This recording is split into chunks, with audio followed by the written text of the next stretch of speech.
Всем привет, дорогие друзья! Добро пожаловать на мой канал!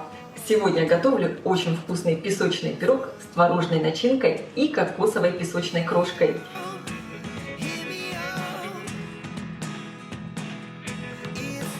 Сказать, что этот пирог вкусный, это ничего не сказать. На мой взгляд, это просто великолепная, самая простая выпечка с творогом к чаю. Для приготовления теста мне понадобится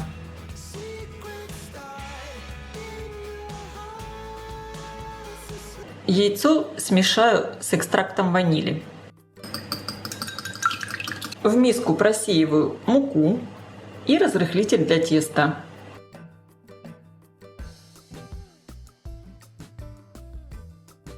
Добавляю соль и сахар. Перемешиваю. На крупной терке натру масло.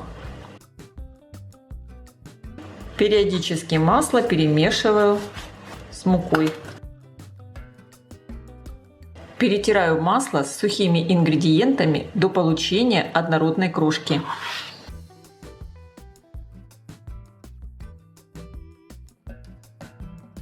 Делаю углубление и вливаю сюда разболтанное яйцо. Замешиваю тесто. Долго вымешивать это тесто не надо, просто все собираем в один ком. Песочное тесто вообще не любит долгого вымешивания, тогда оно получается очень вкусным. Если вы видите, что тесто получается таким достаточно сухим, можно добавить 1 столовую ложку холодной воды. Я добавляю. И наоборот, если вы видите, что тесто слишком влажное, можно добавить немного муки. В итоге тесто должно получиться таким достаточно мягким, но не рассыпающимся в руках и вместе с тем не прилипающим. Вот такая нежная консистенция. Перекладываю его в пакет и отправлю в холодильник минут на 15-20. Для приготовления кокосовой песочной крошки мне понадобится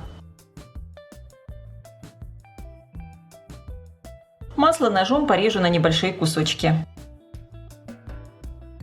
В миску всыпаю муку, кокосовую стружку, сахар.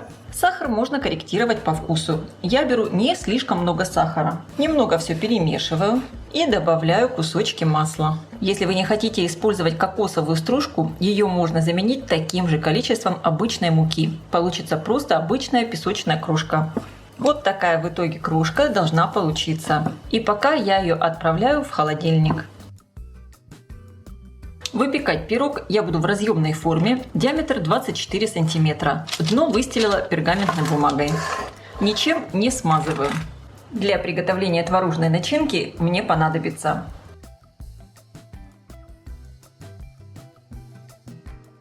в творог добавляю яйца. Для рецепта я использую яйца среднего размера. Творог у меня домашний, мягкий. Как сделать такой творог дома, вы можете посмотреть у меня на канале. Я оставлю ссылку под видео в описании.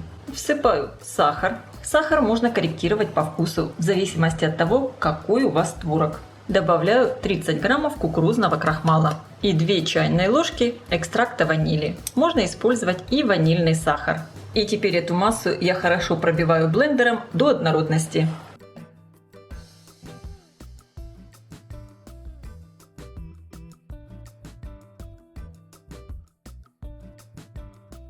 Получилась вот такая очень нежная творожная начинка. Стол слегка подпыляю мукой. Выкладываю тесто, сверху также его слегка подпыляю мукой и раскатываю в круглую лепешку диаметром больше, чем моя форма. Тесто слегка застыло в холодильнике, можно его вот таким образом подправлять. Если вам неудобно раскатывать тесто, вы можете просто его распределять руками по форме, но мне так удобнее. Так тесто получается распределяется очень равномерно.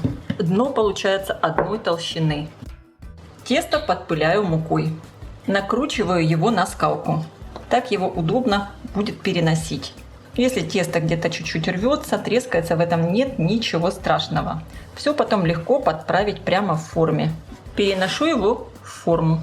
Закрепляю бортики и все хорошо прижимаю. Там, где излишки теста, я отщипываю. Там, где теста не хватает, добавляю. У меня получилась вот такая корзинка из теста. Мне очень нравится, что здесь ровное дно. Выливаю на тесто творожную начинку и распределяю ее ровным слоем. Края теста я немного опускаю, но не сильно, так как у меня еще сюда будет идти крошка. И также я буду добавлять немного ягод малины. У меня здесь пол чашки замороженной малины. Добавляю примерно пол столовой ложки крахмала. Перемешиваю и выкладываю малину сверху на начинку. Это, конечно, по желанию. Если вы не хотите, можно никакие ягоды не добавлять. Можно использовать свежие ягоды или фрукты. И теперь насыпаю сверху кокосовую песочную крошку. Распределяю ее равномерным слоем. И сейчас мой пирог я отправляю выпекаться в хорошо разогретую до 180 градусов духовку примерно на 45-50 минут. Конечно, вы ориентируйтесь по своей духовке. Форму я ставлю на средний уровень, включен верх и низ. И еще один такой небольшой нюанс. Вот эта вот кокосовая песочная крошка довольно быстро подгорает, поэтому за этим надо следить. Примерно минут за 15 до окончания выпечки я прикрою мой пирог фольгой. Вот такая красота у меня получилась. Сейчас оставляю мой пирог остывать прямо в форме. Внутри как будто еще такая слегка живая серединка. Творожная начинка, она получается такая нежная. Поэтому пирог сразу из формы не доставайте. Дайте ему полностью остыть. Этому пирогу невероятную изюминку придает именно кокосовая песочная стружка. Рекомендую приготовить этот замечательный пирог и попробовать. Я желаю всем приятного просмотра и приятного аппетита. Если вам понравилось видео, ставьте лайки, пишите комментарии, делитесь им с вашими друзьями в социальных сетях. И не забудьте подписаться на мой канал, чтобы не пропустить новые интересные рецепты.